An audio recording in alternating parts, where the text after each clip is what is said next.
ano ba, yung weights namin nun, yung mga baby weights lang, yung mga mini weights lang. Kasi ang paniniwala din ni Coach Vita sa amin dati is kapag bata ka pa, hindi daw okay na mag-weights. Kasi baka hindi ka na tumangkad. Sa amin po nung high school, may SNC na din po kami. Sa NU.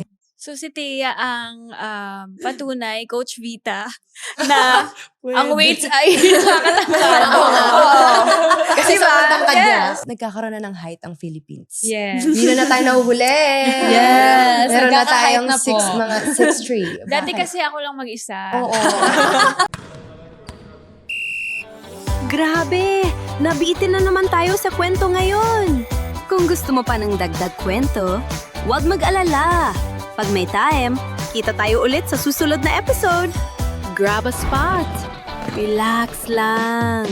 At makitambay sa kwentuhan namin. Walang pressure. Chill lang.